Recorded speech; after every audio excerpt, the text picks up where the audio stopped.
a sacrifice. He had become what they were going to. Y'all not feeling it? Come on, come on, come on. He had become a sacrifice. He understood that it's more than just going to a ceremony. He had become, and says, you know what? There was a lion that came up to try to eat one of these sheep that belonged to my daddy. You know what I did? Huh? You understand? There was a bear that came, tried to take one of my daddy. You know what I did? So David is saying, look, I have already been proven, not that I was trying to get anywhere. They put me over this job. I know what leads me beside still waters. How God brings me in green path. I thought about the place of your individual, personal, hot, on fire relationship with God. It will care what they call you, how many labels they put behind your name. You are a worshiper, and when you understand, he had already proven himself. Whatsoever state I am in, there would to be. In God in this place? Answer. Or do I have? Right? David has found, it puts David in a position to know that I can always get back to this place. Tell yourself, I can always get back to worship. I can always get back to his presence. I can always call upon his name. I can always have an audience with God, and it's going to be all right if I know how to get back to that spot. Woo, that's good. Hallelujah. Are you ready? Let's keep going.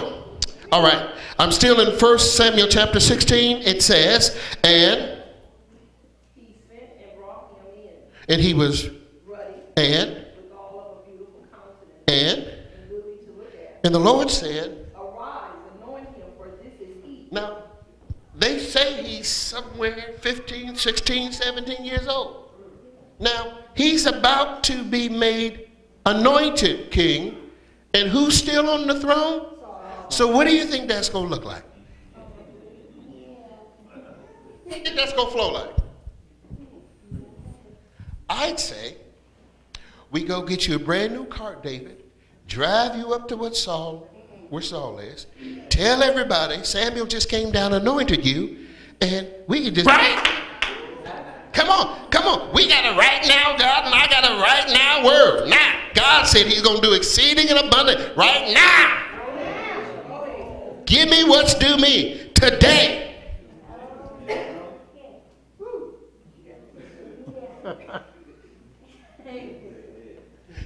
Maybe we should go churches. We should go to churches. I should start quoting what happened between Elijah and that widow woman. God said, give me a 6-piece first. And everybody else after me is going to be blessed. Give me a 6-piece.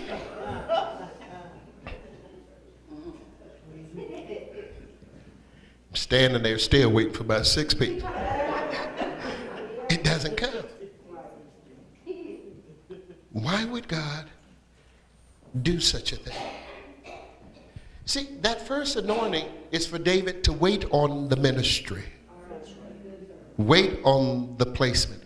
And this is where it's going to get real uncomfortable. All right?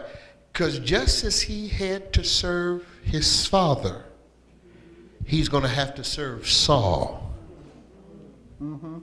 Okay? It's part of the training ground. All right. So, verse 13 said, and Samuel took the horn. The horn, let me give you this. The horn was that either of an ox or a goat or a ram, all right? It recognized horns in the scriptures were not only used for anointing, but they were used to make a sound. So a sound was in the atmosphere when David got anointed. Are y'all listening? Let me say that again. A sound was in the atmosphere when David was anointed. It represented might. It represented strength. It represented power. There's an altar over there, and there's some horns on the altar. So when they offered that blood sacrifice, it represented a sound or a strength or a power to radically. There was a sound in the atmosphere that was about to change the morale and the appetite and the direction of a people. Only few people heard it. You ready? The Bible says, And he, amidst of his brethren, was God saying, now look, there is a strength, there's a glory that's going to abide with you. Every time that you're in the position of your brethren, there's going to be upon you. It's kind of like that thing that happened to the lion and the bear. There was an anointing that came upon David when he risked his life. When David puts himself in the place of maintaining or saving or sustaining and preserving the life of the people, the power of the Lord is with him. When David steps out of that place and it's a David show, David is with David. Right. We'll talk about it in a minute. Ready? Now, something happens at this point. Something shifts in the kingdom. The next verse says, or in that same verse says, what? And? The Spirit of the Lord came upon David from that day forward. Uh-huh. So Samuel rose up and went to Ramah. 14. But the Spirit of the Lord departed from Saul. Ooh. And an evil spirit from the Lord troubled him. Okay. So the anointing comes upon David and something else hits Saul. What is it? An evil spirit that would torment Saul. Right? And what happens? Y'all know the story, right? They seek for somebody's skill to play. Right. Right? And do you think this is coincidence that it's David? Right. Now, how would that make you feel? You just got anointed. You're in the presence of the one that is anointed, and you see everything. If David had that little Saul thing in him, this is the ammunition I need to be king today. Right. Come on, don't sit there like you didn't get close enough to somebody to see where they're weak and said, I'm going to write that down because I'm going to use that. Nobody in the room? Anybody? Yeah. Anybody ever done that? Said, yeah, that's why I see it. Let me write this down. That might be helpful.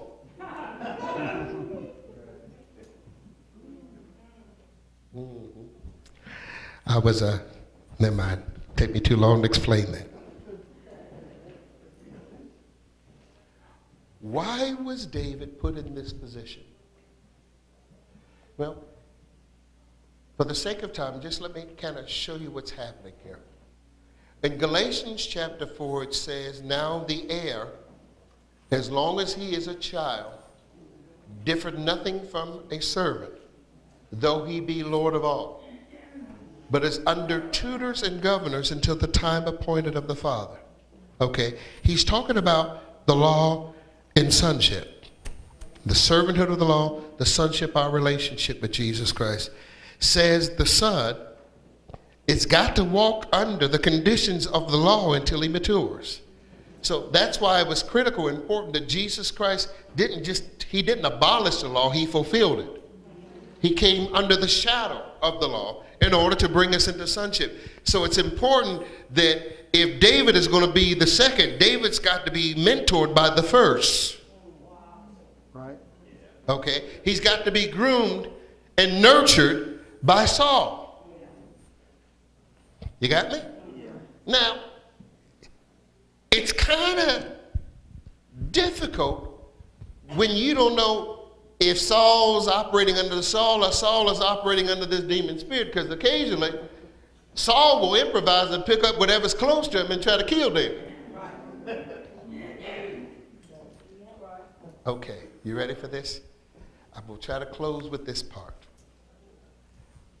In your number one experience, and I'm thinking and I'm hoping you can relate to this, you've got to go through the season called dropped.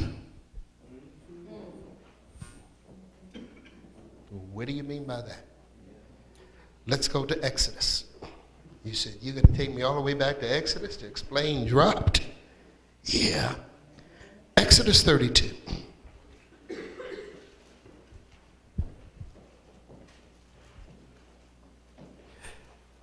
Something happens under Saul. Remember now, the Bible says he has these 6 levels of what the Bible says. He's going to take. The end result is that by the time he gets through wearing out these people, they're in debt, they're discontent, and they're distressed. Right? Now, who should we blame for that? Honestly. Your misfortunes, who's responsible for them? That was a very mature answer, but I need you to get with your gut now. Whose picture you want to put on your misfortune? Huh? Who do you want to connect to all your struggle?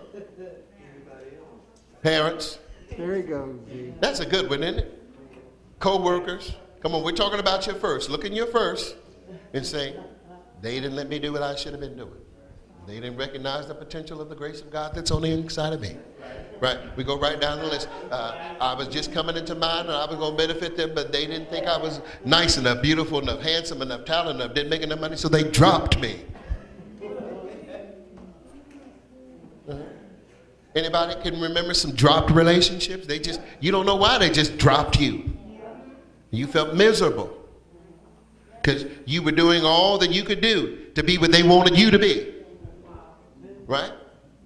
You changed up. You know, that's in your DNA. Look at all Judas folk. All of them disguised themselves as something. It's in you. Okay. Why is dropping critical? Because we have to deal in our first. And the Lord helped me with this because, you know, my family had some expectations of me, and I just couldn't get with it. And I probably frustrated them. And they dropped me. Well, you mean literally threw you on the floor? I mean, no. But became emotionally detached from what I was valuing in a way that I knew that it hurt them in a way that it was difficult for them to relate to what I was feeling and what they wanted me to do. Right? And I felt dropped, abandoned, alone. Anybody identify with what I'm describing? Yeah. Now, why does that happen? It's because in that number one, it's difficult for individuals to see you beyond what you're acting out. Huh? In our number one experience, let's call it our family, our household. I think it was very difficult for them to see the God down on the end there when you act like all the other babies. Huh? When they knew you as son, they knew you as daughter, they saw characteristics of themselves, attitudes, they saw their own in there, and it was just kind of hard to say, ooh, Lord have mercy, Jesus. 18 ain't coming fast enough. You got somewhere to go, let me help you.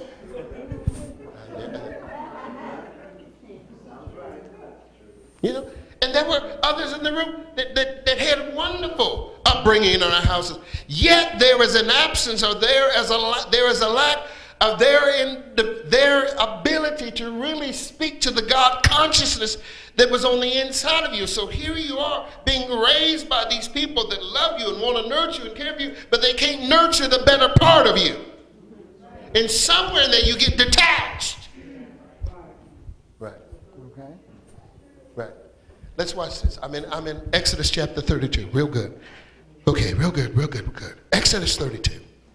Ready? So here's Moses. Moses is up on the mountain, and God is communicating, articulating to Moses what we know as the Decalogue, the Ten Commandments. It was much bigger than that. Okay? The Bible says, if you look at verse 15, somebody read for me. Moses turned and went down from the mountain, and what? The tables of the testimony were in his hand. All right. The tables were written on both their sides. On the one side and on the other were they written. Okay. So when you get to Revelation chapter 5, you'll find out that the same Old Testament is a shadow of this book that's in the hand of God in Revelation chapter. It is full of information. This book, or these 10 commandments, actually contain God's desire and purpose and destiny for a nation, the people of Israel. So it was more than just a bunch of things to do and things not to do. You got me? Right. Now, so here is God communicating to Moses about what he wants to do with this people. Let's call it their purpose. Say with me, their purpose. And if you look at what they're doing, while God is talking about where they're going, it doesn't line up. Right. All right. Anybody in the room can identify with the season that what you were doing looked nothing like what you're trying to become right now. Right? Nobody would have never known And they saw you on the table down there. Woo! That you had a healing ministry. Right? So, and that's because we don't have depth perception. Right? So we're looking at your behavior. Many times our kids, they have to do the same thing. They come up through school, you know, and once you get labeled a problem in kindergarten,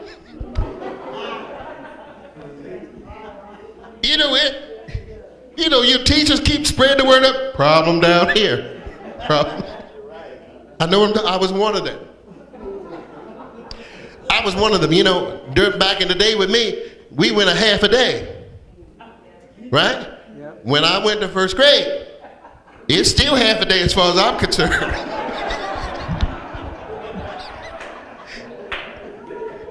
I came home. Oh, if you could see my mother's face carrying my little brother, whooping me all the way back to school. I just didn't understand why it takes so long. I ate my lunch, then came home. Right? Difficult transition. And then you get labeled. Better watch it. I don't know how I got in the schoolyard. They were not watching me. And that could have stayed with me. Had not, now watch this simultaneous thing going on at the same time. Had not, there was a student, and praise God, it was a woman. I can count you strategic women in critical junctions of my life that ministered to me of their substance. There was a woman in first grade, set me down at a piano. I had already been messing around at home. And this woman said, this is unusual for somebody this young to be able to do what you do. And this person nurtured me in a way that kept the stigma away from me. Y'all not hearing me? So my behavior problem was overshadowed by this gift that she discerned.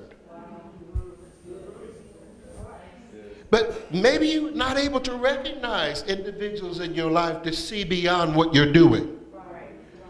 Moses could not, he's their pastor, could not see beyond what these people were doing down here at the foot of this mountain. And you know what he did? Yep. Dropped it.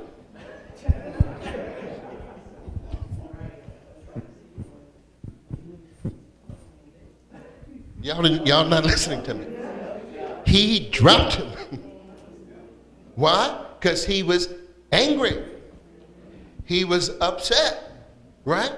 They didn't have anger management courses back then. He should have been in one. Well, what was he really upset with? Y'all all right? Come on, just give me a few more. Just stay with me. Can y'all stay with me a few more? Can you tarry with me? 15 more minutes. Don't lie to me. You know what some of Moses' struggle was? He was a prophet trying to pastor. And somewhere in between those, his identity got connected to, God, I can get into the promised land without them. Oh, but if they don't go with me, I ain't pastoring nobody. So he's back and forth all the time. Kill him, raise him up. No, don't kill him. Kill him. And he's mad. And it goes all the way back to, see, when he killed that Egyptian, he thought they should have understood he was a deliverer. Well, I can't get with that, Moses. You on crime scenes. And you want me to join your church.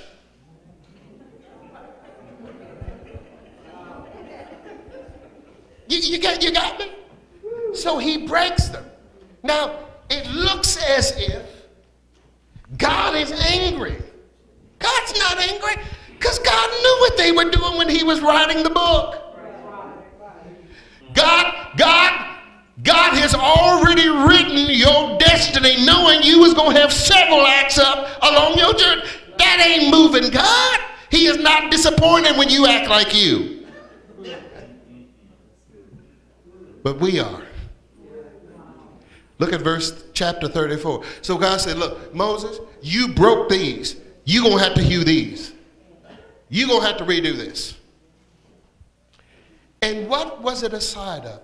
It was a side. You know the story about Jeremiah down at the potter's house? Right? The potter's working on the vessel of the wheel.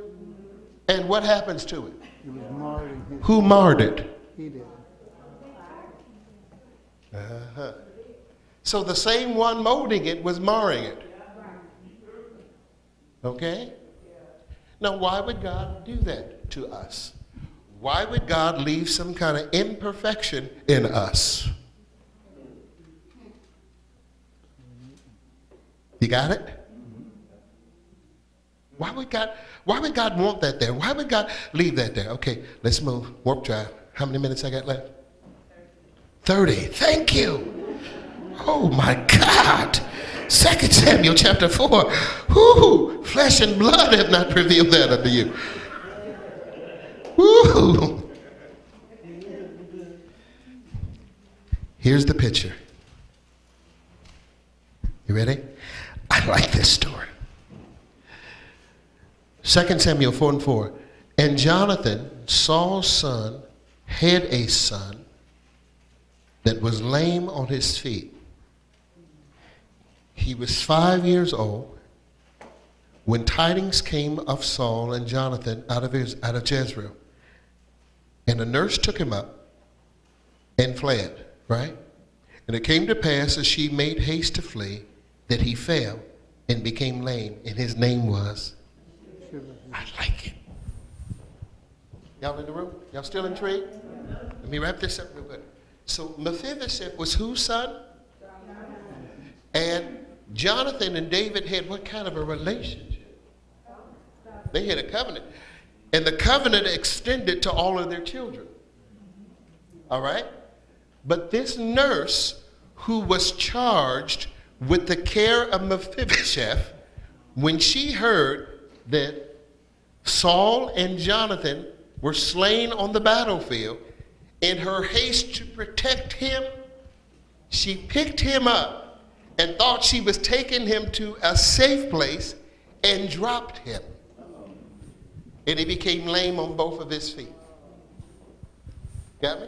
Isn't that a good story about being dropped?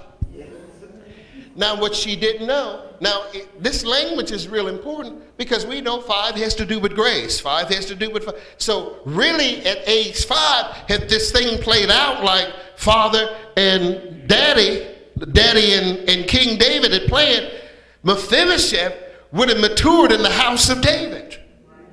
Right? But because somebody didn't understand the depth of the covenant, trying to protect him from a process that was already in place to secure him, dropped him. Okay? So, some of us are crippled because somebody thought avoidance was the best cure for your situation. I'm talking to somebody in the room. They call themselves protecting you from this, protecting you from that, and that's why you got the issues now. You have been so covered and so sheltered, you don't know how to operate.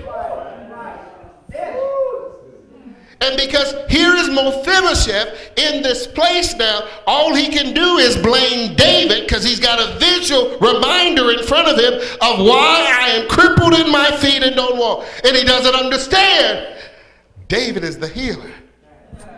David is delivered. But you know what? Then they take him to a place called Lodabar, and Lodabar means no grazing. So here you are, you've been dropped, you've been hurt, and what you've been feeding on is who did it, why they didn't do it right, what you should have had, and all that stuff gets into your spirit. And the reason why you can't get any breakthrough and deliverance in your life is because you never disarmed yourself from all the people that dropped you because they couldn't see the potential inside of you. So you're the victim of not just 1 or 2 or 3. Most of us are the victims of a whole lot of jacked up relationships because people could not value what we were really becoming. Okay. It's quiet on it. Amen, Mark. That was good. Thank you. Hallelujah. So here you are. So what you do, you say, well, you're just not going to come up and tell somebody, I'm hurt. I'll just avoid you. I don't have to talk to you. I'm not going to let you get close. I'm going to be very surface in my conversations with you. You want to make, no, I don't want to know you like that. Hallelujah, thank you, Jesus, praise God. We'll see you. Why? Well, why are you saying that? Because I don't want to be hurt again. I don't want to be dropped again. I've got a whole lot of emotion. And guess what? We heard it in class. I don't even see you for you. I see you because you look like all the other experiences that I didn't resolve. So I've already sized you up. You ain't no good for me. You gonna hurt me. So the best thing I can do is avoid you. Now I'm a miserable person. You know, I don't even have to use my gift to discern if something wrong with you based upon it's been wrong with me for a long time. Come on. And see, and we want to cover all that up with hallelujah. You cannot cover all that up. Huh? You say, well, just take me through a deliverance course. Baby, how long have you been this way? Huh? It's going to be a long war. Because you've got to retrain your thinking. Everybody looking at you ain't wanting you. Well, they stared at me too long. No, they didn't. Maybe they wondering why all that piece is hanging off the side of your head. Scared to tell you to fix it. You got that abyssal on it, you might smack him. It's not always like we pretend. Huh? Were they following me? I was in the mall. And all of them were looking at me. Uh-huh. See, that stuff gets into our subconscious. And then the Bible says, if you think that in your heart, right, you're going to start creating stuff. Then you put words on it. Nobody at the church ever talks to me. Well, I thought you're supposed to show yourself friendly first. Ooh. Okay. You ready? So what we going to do with Mephibosheth? He broke. So a word comes. The king is in he's in a moment. He said, I just want to know if there's anybody left from the household of Saul that I can show some mercy upon. And they call Mephibosheth's name. David says, go get him. Now, you know what Mephibosheth is thinking, right? You're going to kill me too. I'm going to kill him. I get to come face to face with the man that's responsible for my limp. Oh, it's over. Right? Imagine all these emotions you have bottled up on the inside of you, and this moment might be your only moment to really say what you want to say. You ever been in one of those situations and said, I'm going to give them all my mind. We call it a piece, but it wasn't a piece. It was the whole thing with it. They're going to get all what I can't wait. I'm going to let it all out.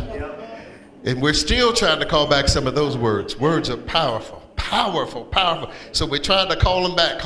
I wish I hadn't said that. I wish I hadn't said that. And in anger. See, that's why Ephesians says, now look, there's a place where you could be angry, but you need to know what sin level is. Sin level is anger when you start rolling off a whole lot of stuff you ain't thought about, you ain't prayed about, it just come out of your mouth. I'm telling you. It's hard to call back those words because people remember. I remember what you did. I remember how you said it. I remember what you had on. I know what time of day it was when you said it. Your head was just like this. They don't forget. Right? Those words. And the Bible says that's why you need some controls and stops before you get into these angry places. Because when anger kicks into all this stuff you have not resolved, man, it's going to be hard to harness you, calm you down. You uncontrollable. Anybody, y'all sitting up here like, nothing comes out of mine but praise Jesus. Really? Come on. When they engage us, come on. All that stuff comes, and you wonder, where did that come from? Oh my God, it must have been a movie I saw, and that stuff.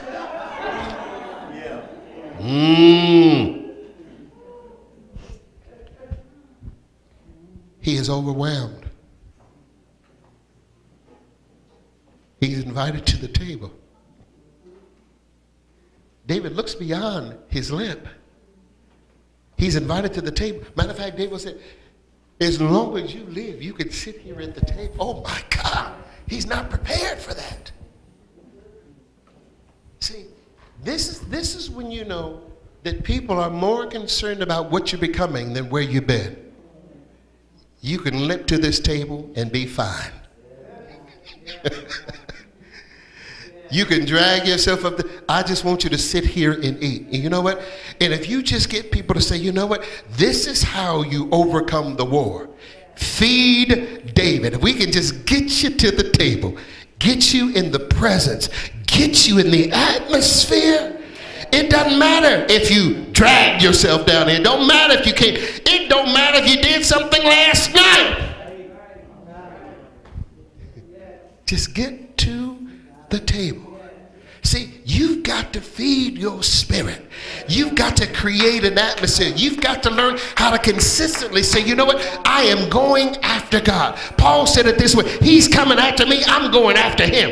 I had a whole list of things that were majors, things I was going to do, things I was going to be. But when I found God, when I found Jesus, all of a sudden what was gained to me was like, duh, I want to know him. Woo, glory. You've got to talk to yourself. You've got to tell yourself, I'm better than this. Huh? This was a slip. This was a fall. This is a mistake. This is not the best of me. I am better than this situation. I am better than what they say I am. Huh? You need to do the Effie. Look in the mirror and tell yourself, I'm not going.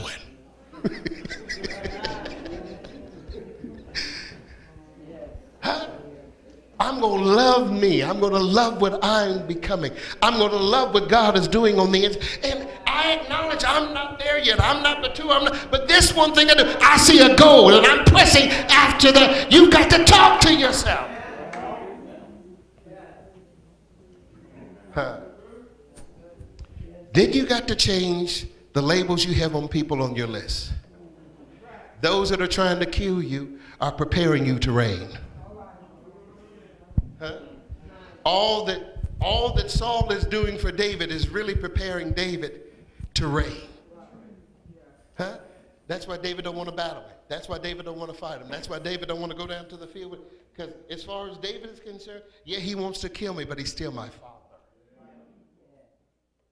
That's pretty powerful. Come on your feet.